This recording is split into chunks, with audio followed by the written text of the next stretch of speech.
Good evening, everybody. My name is Michael Glowy Jr., and I am your producer for tonight. I'm from the Stonewall Caucus and soon to be from the Women's Caucus SEC rep. I do want to thank you all for taking time out of your busy schedules to be with us here tonight. I want to thank Tina Marie for joining us, as well as Representative Adrian Tam for being our moderator. We do want to send a special thank you to all of our co-sponsors, being led by the Stonewall Caucus, and we have every caucus represented here tonight.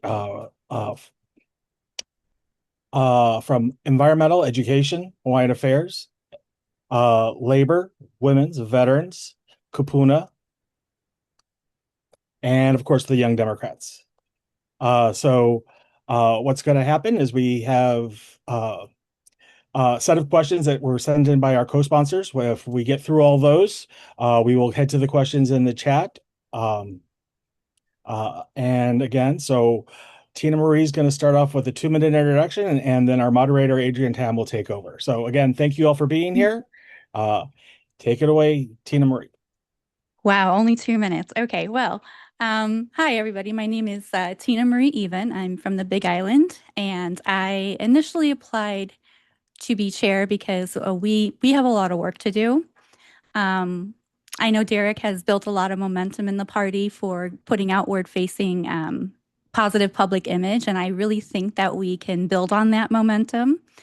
A lot of things that I want to do is harness a lot of the outreach and protesters that are out there. We need to bring in new energy into the party. We have a lot of people that are showing up and protesting, so I think that's untapped potential right there. I know that we have communication issues with our database. I would like to look into that. We have a lot of gaps in our protections for lots of different caucuses that I would like to build on. For myself, just so you know, I do have a lot of leadership experience in different areas. I've held a leadership or training role in just about every job that I've ever had. I'm pretty rather new to politics within the last couple of years, but at the same time, I am learning quickly, and I have a lot of great people to mentor me. And Charlie's one of them. My county is one of part of that too. I also got my caucus group here. And I went to Kuleana Academy. I got some training done with them. So I am building up my momentum within the party. I'm co-chair of Women's Caucus. I'm assistant secretary of my county, and I'm also the county rep for my county as well. And I know I don't look like your normal politician, and nor am I going to talk like a normal politician. Definitely not something I ever saw myself pursuing, but I'm here and I'm showing up. And I know that, my blue hair can be off-putting to a lot of people, but I'm not going to change who I am. My blue hair brings me joy. We live in an ever-growing fascist state with a toddler running the White House. So I think my appearance is the least of our worries. Um, and I'm not going to let them steal my joy. And this brings me a lot of joy. I show up in my community. I've been helping with protests in our local community. I help promote the food drives that we have. I've created a group of community watchers for ICE raids, promoting Know Your Rights trainings. I go to my county committee meetings, my district meetings, my HOA meetings. I help with some fundraisers here and there. I even volunteered for a fundraiser a couple of years ago for those affected by the Maui wildfires. And I just show up wherever I can in my most authentic self with the integrity that I have. I may not always know what's happening. I may not always be educated on an issue, but I am human. And what I can promise you is I will always learn when someone brings something to my attention. And that means consulting with people who are smarter than me. If you're the smartest person in the room, you're in the wrong room. So I intend to surround myself with a lot of smart people who have a lot of experience to help guide me in this position. And I look forward to serving as chair should I be elected. All right, thank you so much, Tina Marie. We will now dive into questions. We received a lot of questions from the various caucuses. So, the first question that I want to ask you is how will you collaborate with and support young Democrats? Oh, we need to bring in our young people. Yeah, we definitely need to energize. I feel so bad for all of the younger generation right now because you haven't you've you've experienced your entire adult life dealing with the menace in chief, and I can't understand or even try to understand what that might feel like. See, when I hear from young people and I hear from them and trying to get them engaged in the Democratic Party, I hear about the issues that they have been telling me, things like genocide and endless wars and everything being too expensive and not being able to find decent jobs, or finding jobs where they're treated like they're disposable and they can't afford homes. Forget about trying to start a family. And more, I see people all over the nation resorting to living in their car. And that's a real struggle. And not everybody has a loving, supportive family to fall back on. And then going back to the political environment that they've find themselves in. For the last 10 years, we've been dealing with that one man, and their entire political experience has been built around it. They don't know a world without him. They don't know a political environment without him. And they don't know a time when Republicans were just people you disagreed with that you can still respect. I remember not agreeing with anything that Bush Jr. did, but I still could look at him and think, that man still loves his wife. He loves his children. And I can still see humanity in him, even though I disagreed with his policies. And what MAGA has done with the Republican Party is it's like a cancer. And we've been watching the authoritarian governance rise over the last decade. So if your entire political awareness has been defined by one man, where there's unimaginable cruelty on one side, and on the other side, there's a party that's too cautious to take action, would you want to get involved? And for those that have found a way to move past that apathy and do show up, they're hitting a bureaucratic wall of through the bureaucratic process, and it feels like it's designed to keep them out rather than bring them in. And I kind of want to remove that mud. I want to build the pipelines so that they can have a clear, welcoming path into the Democratic Party, where they can have a seat at the table, where they can go from showing up to actually shaping policy. And we need to have a clear outline for them to get involved, where they're heard, and help them, utilize them, and help them to spread the message of the Democratic Party so we can engage more young folks. And my heart goes out to all of them. And I'm really sorry that this is the world that we find ourselves in. And we need all the help we can get. Thank you. I forgot to mention that there is a 2-minute time limit for the answer periods, but we'll start that now. Okay. But the next question that I have is, what will you do to improve accuracy of our member database in vote builder, and that it is integrated into High Dems, the party email system? Well, yeah, that's as an outsider who has watched people not receive emails from our party system, myself included, many times, there's definitely a breakdown somewhere. I don't have access to the back end right now to tell you exactly what's broken or how to fix it. What I can tell you is I used to work in email marketing, and I used to support clients, going through the entire process of creating a sign-up form, putting it on their website, showing them how to retrieve the data, how to email people, put them into lists, things like that. So I know a little bit about the email marketing system, which is what Vote Builder is. It's a mass marketing email system. Whether it's a blocked IP or authentication failures or anything like that. I don't have access right now to investigate that, but it is something that I would like to have access to if that is something that's within my scope. If we can't reliably communicate with our members, then, our message isn't getting out there, and how can we build our structure? Now, if the system itself does have limitations where we can't fix it and it's just outside of our hands, I do have a couple of ideas that we can kind of work around to still get our messaging out there. One of those ideas is, and I'm welcome to hearing others, but one of the ideas is to 30 create seconds remaining. one of those ideas is to create like a newsletter section on our website so that, whenever anybody sends out a mass mailing that's not really sensitive in nature, that's just a general message, we can at least put it there so people know.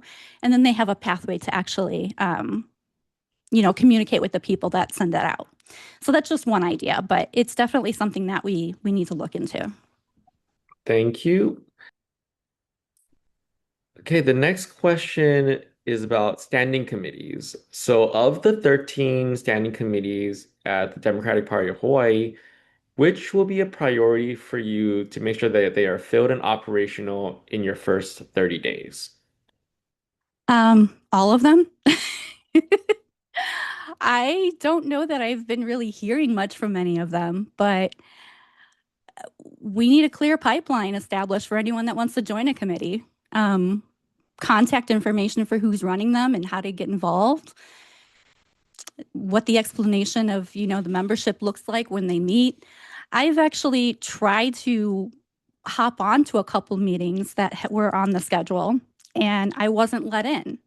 So something is breaking down somewhere, whether they don't have access to let people into the meeting or what have you, but it's a problem. And all of the committees are important. They help build the entire party. And I know that like a lot of them are working as volunteers. They're not getting paid to do it. And it's possible that there's a lot of breakdown because they just don't have enough support. And this is where we need to honor and recognize that and try to find ways to engage the party. I think membership is a huge opportunity that we can engage with. I know someone that was with that party that said that they weren't holding any meetings for whatever reason. Communications, we have a database, as we mentioned, that doesn't reach everybody that signs up. We have a website that looks amazing, but I feel like it could also use a little bit of work and being a little bit more transparent with how to get involved. Legislative, we definitely need a legislative bills package every single session. We have Indivisible, who's been leading the way with legislative bills and showing us how to submit testimony, and I would love to see that happen with the Democratic Party. And we got elections coming up, a major election coming up in 2 years. So we definitely need the finance committee to be robust to start bringing in some money so we can help pay for some things. I can't perform miracles in 30 days, but I can start meaningful conversations that can lead to action and figure out what the roadblocks are and figure out what they need to function better. Okay, thank you. My next question for you is a scenario question. How would you approach a situation in which a party member requests financial support from the Democratic Party of Hawaii for an event benefiting a single Democratic candidate in a contested primary? Please describe how you evaluate the request, communicate your decision, and uphold party policies and relationships in that process. Is that something that's even allowed? I don't know if that's something that's allowed that we can actually participate in or do anything with one way or the other. I think from what I understand that the party needs to remain neutral in contested primaries. But what I will say, it's not a decision that I would make alone in any case. The moment we start directing party resources towards one candidate or another before voters have spoken, I think that will undermine the entire process. So any request for funding, regardless of what it is, I would review the relevant sections of our bylaws, consult with our rules, party council to understand what is and isn't permissible. And if something does fall into a gray area, I'm going to heavily rely on those people that are smarter than me to help me figure out the best path forward.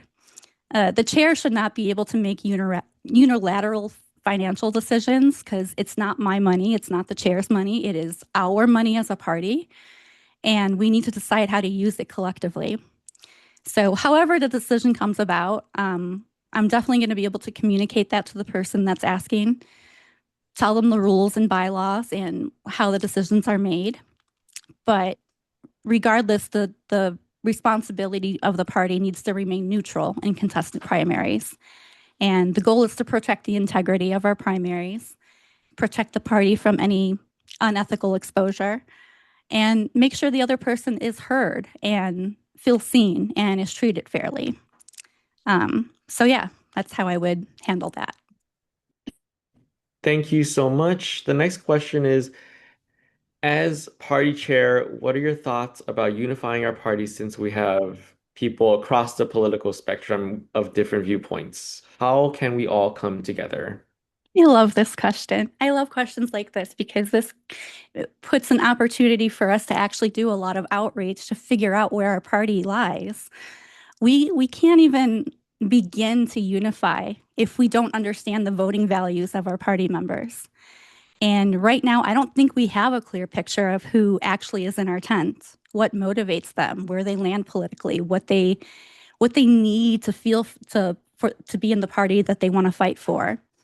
Um, I actually did something at our county convention, and I held a mock election at our county, and just to get a pulse of the room. And we did 2 rounds of voting, one plurality and one ranked choice voting. And it was interesting to see that we had strong support for progressive candidates like AOC, Pete Buttigieg, and Zohran Mamdani um, come out there. But it was also just 80 people. And I would love to do something like that statewide to really get a pulse on the grander party. I would love to get a survey out, just as a genuine effort to understand where they are, what their motivations are. Find out how many progressives we actually have, how many moderates we actually have, how many people are voting for Democrats just because we're the opposition and not necessarily because they're excited to vote for us. You know, progressives want bold action, moderates want to maintain governance and be pragmatic, and people just sometimes come to us because we're not an existential threat. So all of them have valid reasons to be here, and I want to hear who they are and what shapes them, what brings them in. And I'm not here to pick a lane, but I am here to help facilitate the space for those who are here to create an even better party. Hint my name. And I think a statewide survey would be a great pathway towards achieving unity. Great, thank you. The next question is, by the way, do not be intimidated that I'm here since this question is being asked, which is, given your platform, which legislator or legislators are you most excited to work with to affect to create democratic party policy ideas? Well, Adrian is one of them, obviously. Honestly, I don't have much of a relationship with legislators outside my county, and I haven't found much reason to reach out to them. But I do co-chair the Women's Caucus, and I have had a couple people come into there, like Carl Rhodes and Della Albalati. She came there. I went to Lobby Day back in March, so I got to go to different offices in the state capitol. And I went to Kim Coco's office, and I really like her. She is absolutely welcoming. Her space, if you ever go to the Capitol, by the way, please go visit her office. It is so beautiful and so peaceful. And I know she was an interior designer, so it tracks. But I just wanted to sit there and meditate. But yeah, my legislative relationships have primarily been to my county, folks in my county. So I would be dishonest to try to pretend otherwise. But as chair, I would absolutely have more reason to build a functional relationship to the entire Democratic legislator and facilitate a pathway to for that relationship to go both ways. And on a more practical note, we do have midterms coming up, so the landscape is going to change. Some members are not seeking reelection, and some new faces are going to come in. So even if I did build up relationships with other people, they may not be here in a few months. So, but that clear channel of communication and creating like a bills package, that's where I want to focus on and listen to any roadblocks that the legislators have in terms of what we want to push. But either way, I do look forward to working with more of them, and hopefully Derek will be one of them at some point. Thank you. And thank you. The next question is, of all the bills passed during this legislative session, which three bills do you think will have the most impact for the party? Oh, okay. Well, let me see. We had um we had a lot of bills come through. We had the get dark money out of politics, which was a massive movement by all of us. I really appreciated that one. Um, let's see. There was a finance bill that allows candidates to use campaign funds for childcare and dependent costs. That was a notable one. And in terms of like the party, I don't know if any others that are making my headway, but some other bills that I have found were actually helpful were the bargaining bill that was passed to help fund collective bargaining expenses, which could be really beneficial for labor unions. Um, there was also the duty to defend bill. I think that one's that requires states to defend professional licensed workers from civil lawsuits. So that's a worker protection one. We have the government employee housing. And those are just kind of off the top of my head, but there were so many that got passed, and it's hard to think of them on the spot. Thank you. My next question, okay, feel free to ask me if you want me to repeat the question. The party's bylaws calls for a DPH legislative package to be crafted, which has not happened in many, many years. Will you make this a priority? If yes, how will you work with the members of the SCC and other interested parties to make that happen for the 2020 legislative session? If no, why not? I have been looking for something like this to happen. And yes, absolutely, 1000%. Yeah, it's one of the things that frustrated me the most, even before I decided to run for this, is because it is in our bylaws and it's not optional, and it's something that we're supposed to be doing. Um, my only guess as to why it's not happening is maybe the committee is understaffed.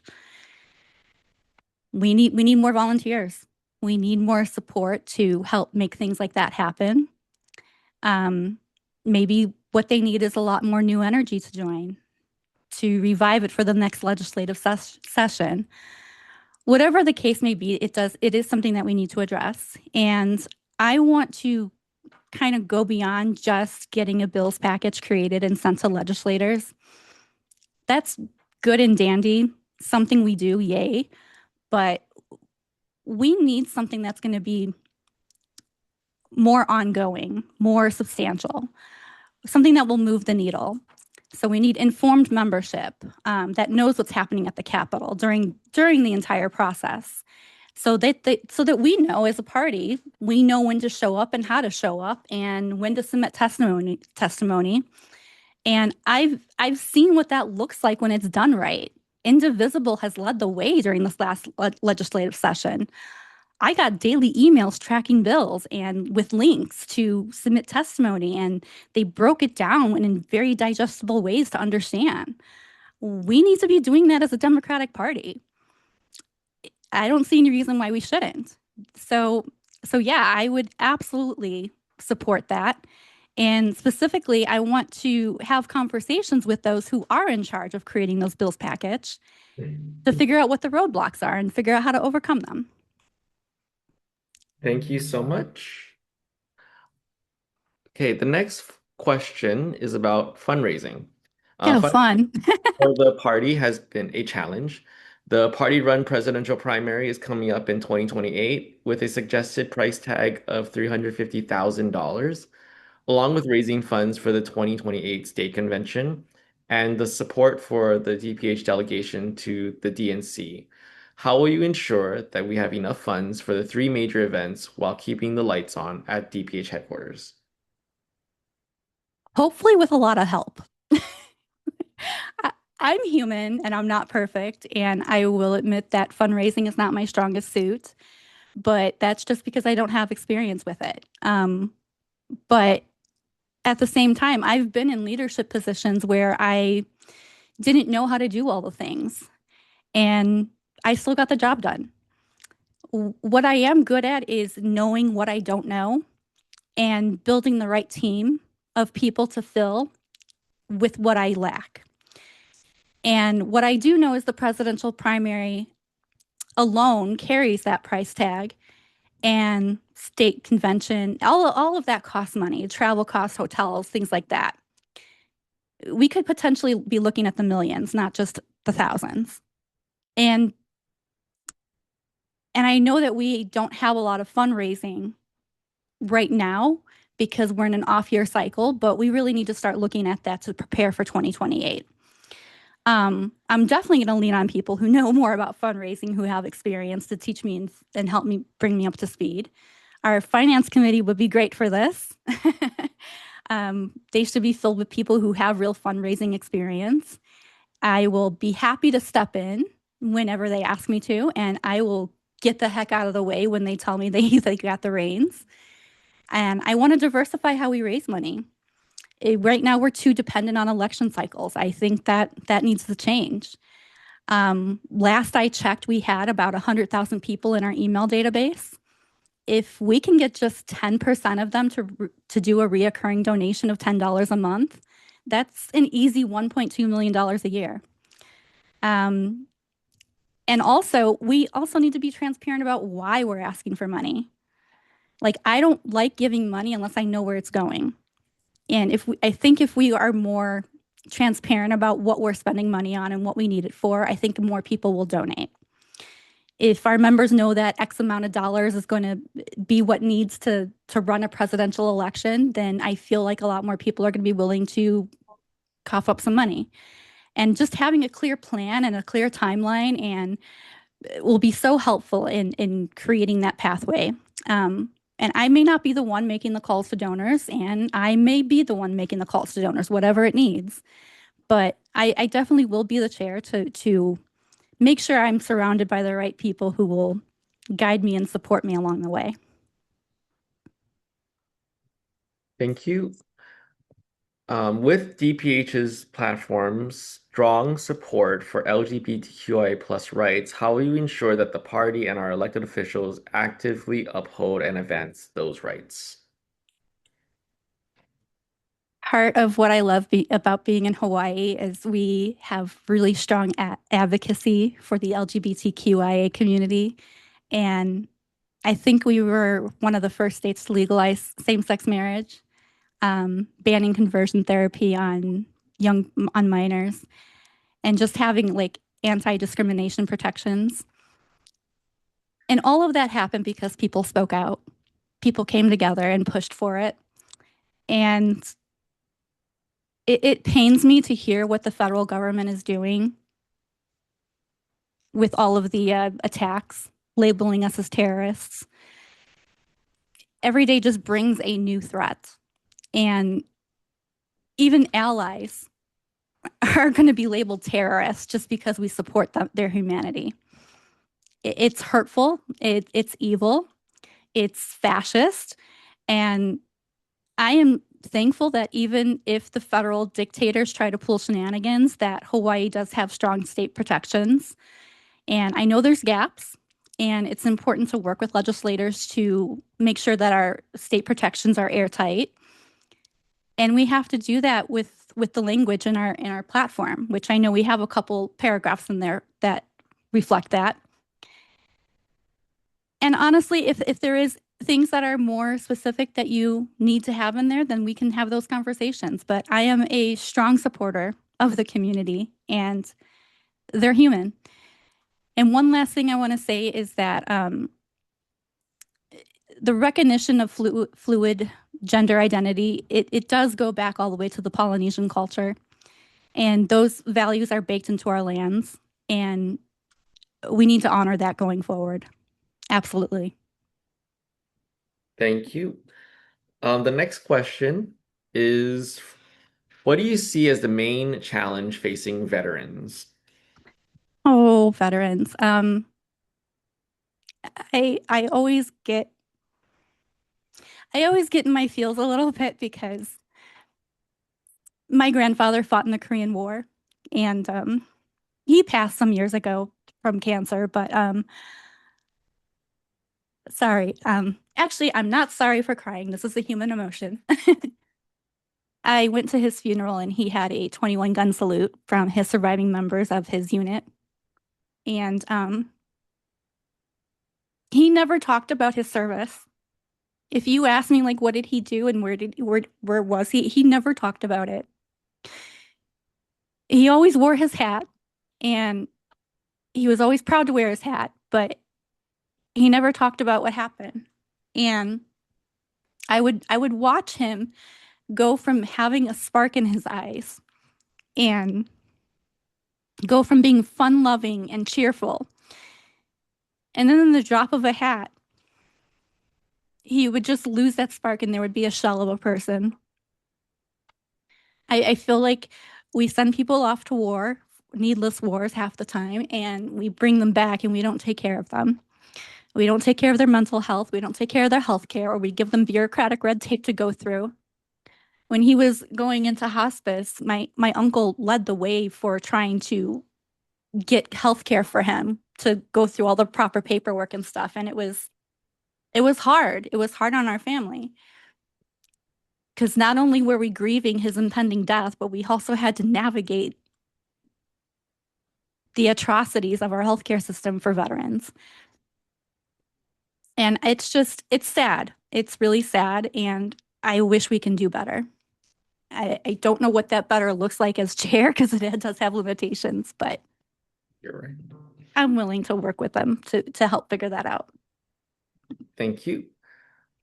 As chair, what will you do to ensure that our public education system remains rooted in the values of Hawaii? Give me just a moment. I'm still a little terrible. Give me one moment. Sorry. No problem. Take your time. I am not sorry for having human emotions. I will never apologize for that. Um, what was the question again? I'm sorry. The question is, as chair, what will you do to ensure that our public school education system remains rooted in the values of Hawaii? Um, I definitely advocate for ensuring Hawaiian culture is flourishing and we're honoring our ancestors. I also feel like that it might be a better question suited for a legislator or school board. Um, I know as party chair, I'm not going to be able to set curriculum.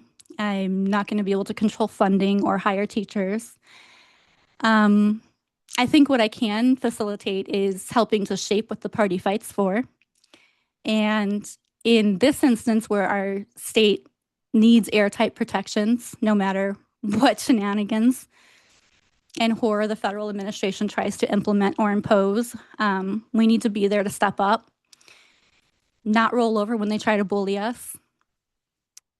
Our schools belong to our communities, not Washington. Advocating for stronger education bills, gather caucus input, educators, parents, the Hawaiian culture, community organizations. Our education system is definitely worth protecting. We see what happens when people are uneducated. We're living through it right now. But yeah, it's a place of learning that's rooted where we actually live and the history of the lands that our keiki need to thrive here on these islands. They need to be prepared for the world ahead, connected to their culture, embracing it. So I definitely advocate for all of that. And while I may not be able to direct lesson plans or put the right teachers in place, I can at least try my best to collaborate and with our SEC members, with our caucuses, with our educators, and help support legislative bills that we can send to our legislators to vote on. Thank you. Okay. Native Hawaiian programs has under attack by the federal administration. We saw it with the president zeroing out of budget line items for those programs. We saw ongoing court challenges from conservative groups in regarding to Kamehameha schools and Papa Olakahi. Um, if elected, what will you do to reaffirm and strengthen Native Hawaiian political status and trust responsibilities with the state of Hawaii and the federal government? Well, that's a loaded one. um, I think that's also a good question for legislators. I know party chair has some authority, but I also know that authority is pretty limited. Um, it definitely feels like a coordinated attack from our federal government. We live in an authoritarian world at the moment, and they're trying to bully us to conform. And I will say front and center, I'm not going to let them bully me. Not at all. Some things that I think of that can fall under the party chair's authority, that I'm happy to commit to is,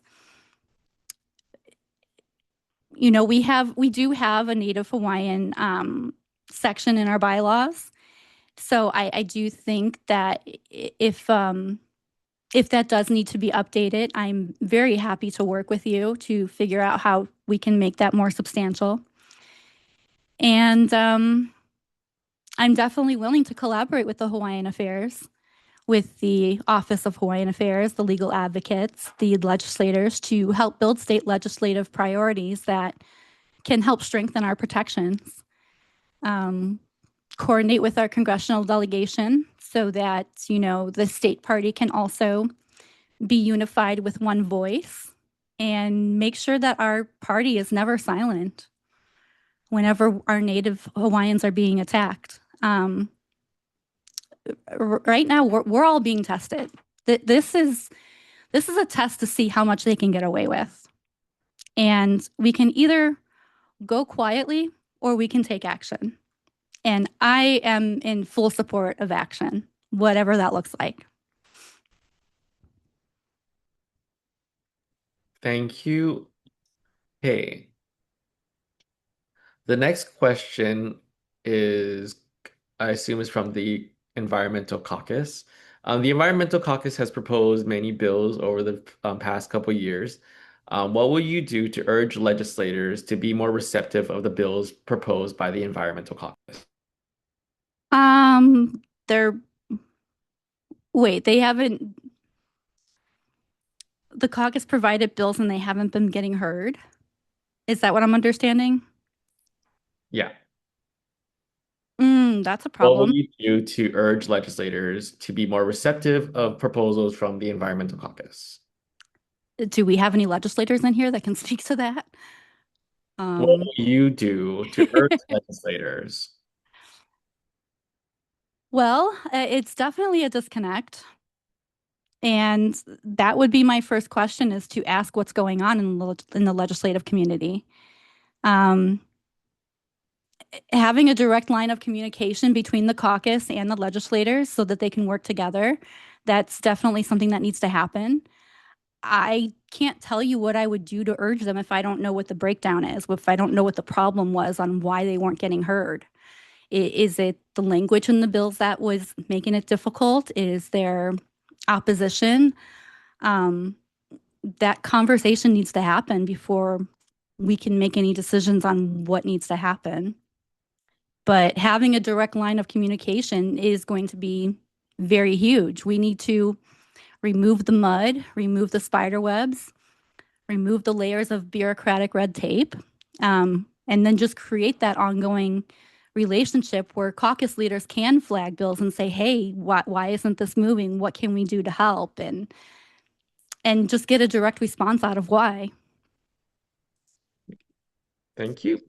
The Democratic Revolution of 1954, which was fueled by newly organized labor unions, was the hypothesis of the Democratic Party of Hawaii that we know today. If elected, how will you support Hawaii's labor movement? Um, Revolutions are amazing and they happen because people organize and demand power and force change. And when we get too comfortable, I think we collectively forget that. We have to remember that when we come together, we're the boss.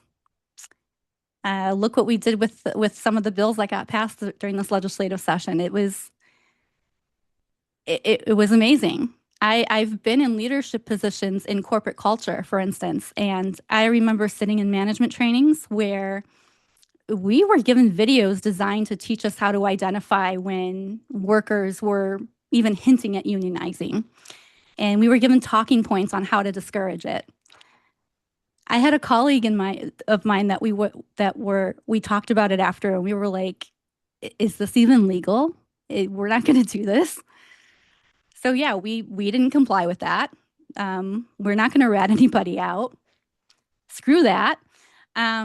That experience was diabolical, and it's a clear anti-union propaganda. And it just reinforces how valuable labor movements really are and why they still matter.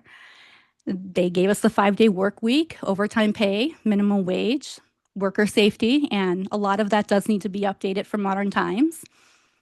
So yeah, I'm a strongly advocate in favor of labor movements, and I absolutely will support those legislative bills to grant them further protections.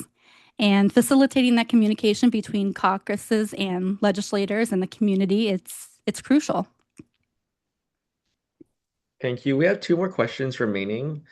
The next question is sort of touching on the LGBT one that was previously asked, but how do you plan on reaffirming the humanity of the queer and trans community given the current federal administration's onslaught of attacks? First, I want to give them all a heart because they deserve it. I am 1,000% in support of the humanity of the rainbow community. You all are human just like everybody else, and you deserve full peace and happiness and inclusion. Without a doubt, lots of vulnerable groups, just like yours, are under attack from this administration, and even allies like myself are trying to be labeled as a terrorist. Fine, I'm a terrorist, I guess. But it's just doing things like not honoring your proper gender on passports or eliminating mental health services, just trying to force you to use a certain bathroom. It's cruel. It's unnecessary cruelty. And I can't imagine someone waking up one day and being like, trying to tell you who you are. I will never remain neutral when someone's humanity is on the line.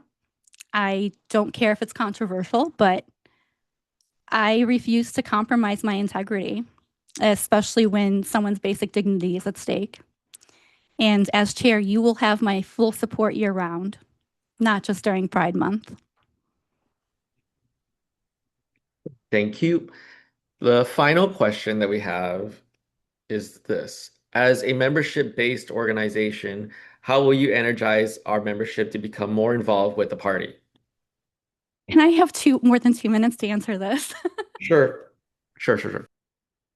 This is actually the core reason why I decided to run. Um, we need fresh energy in this party. We need better communication. We need strong organizing efforts. Um, None of the other things I can commit to will even happen without an engaged, active membership. Derek has done a phenomenal job of being a positive face for the party. I heard from people that thought his messaging was fantastic and inspiring. I don't want that momentum to go to waste. I think we can truly build on it. And right now there's so much energy that we're just not tapping into right now. We have thousands of protesters in the streets every month. passionate people who are fired up for change, and they just don't have the tools to go from showing up to taking the next step and the next step and the next to actually go to shaping policy. So better communication. People need to know what the Democratic Party of Hawaii actually is. I've It might be common knowledge to everybody in this room, but until a few years ago, I didn't know. I didn't know this organization existed. I didn't know state parties were a thing. It took me watching somebody on social media talking about going to their county committee for me to be curious and say, oh, hey, does Hawaii have county committees? Yes, they do. Oh, look, they have a state party. I ask protesters, I interview them. I go and ask them like what brought them here and are you a member of the Democratic Party? And you know what they tell me? Yes, I'm registered to vote. I vote Democrat. It's not the same thing. People don't know. And I have to explain that there's more to it, that there's an entire infrastructure that helps to build a party platform for our legislators to follow. And after I explain that, they start wanting to get involved. So we have all this energy of those passionate people. And I've been harnessing that in my own community. I helped lead protest in Kona. I talk to people, I figure out why they're there, and I encourage them to show up to our district elections. And a lot of them got elected to district officer positions and delegates at the last biennial election. And now they're showing up and engaging in our meetings. And I also want to give a shout out to my Women's Caucus co-chair, Margie Merriman. She recently became Kauai's new county chair, and she did the same thing in her community. Many core officers from her protest are now were part of the protest that she led. And that's exactly the type of energy we need right now. We need people who are highly motivated, being given the tools to go from showing up to shaping policy. And when we have better communication in our own party, we can build a better infrastructure. If our own members don't know what's happening, when our meetings are, or how to get involved, we have to fix that. Fix the database, fix the website, fix the email system. Every member needs to feel connected. Creating a pathway to involvement needs to be fully transparent. Even something as simple as just creating like a sign-up form on the website where people can say, I want to get involved in this, this, this, and this, and we can then connect them. We need that. And understanding people's motivations with a survey would be helpful. Just making involvement feel exciting. People tend to vote for Democrats because we're just merely the opposition, but we really need to build something stronger, something more exciting. Something that people are excited to advocate and vote for. And the energy is out there, and we absolutely need to channel it. Thank you so much for joining me, Tina Marie. See you all at the convention. And I want to thank everyone in the audience for spending your Tuesday night with us as well. I will now hand it over to Michael Guloyu, our fantastic host. Thank you. Thank you, Adrian. Thank you, Representative Tam. Thank you, Tina. Like Representative Tam, we want to thank you all for being here, spending time of your night. I know we didn't get to a couple of questions, and so that were put into the chat. So if you're okay with it, Tina, can I go ahead and ask you those for you? To you? Sure. Okay. Okay. First one is, will you be able to run fair, unbiased meetings using strict adherence to Robert's rules, where all ideas are heard and respected? Yes, and yes. I do understand that I will have access to a parliamentarian to help guide me on that as well. But we follow Robert's rules in my women's caucus and at our county meetings as well. So that's an absolute easy yes for me. It is important to have fair meetings. It's important to make sure everybody is heard. It's important that we follow certain procedures so, people don't get left out or feel hang on, my window is just going insane at the moment. Thank you, honey. But yes, just to make it short, then yes, that is absolutely something I would absolutely appreciate. And thank you to my wonderful husband. Okay, thank you. How will you lead effectively from Hawaii Island, not living on Oahu? Do I need to live on Oahu? Um, I, we have all I this just technology. I just asked the questions. We have all this technology, and a lot of our meetings are remote. Um, there are so many events that take place on the outer islands that I don't feel like get enough attention. So we have the technology where we can be functional, even if I don't live in the core place where everything is being run. We also have access to airplanes where I could just hop on an airplane and go where I need to go. Not an issue. Maybe my little campaign manager can come along with me, my little Yorkie. But yeah, I don't feel like that's a barrier. Okay, thank you. If an elected official was mentioned in a resolution condemning their votes in Congress, would you rescind the resolution when the elected official made a donation to the party? Oh, here's my campaign manager. Oh, Um, let me see. Let me go back and read that. yeah. Oh, I can read it again. If Okay. an elected official was mentioned in a resolution condemning their votes in Congress, would you rescind the resolution when the elected official made a donation to the party? That's a good question. I feel like that should actually be a governing party decision instead of just mine unilaterally.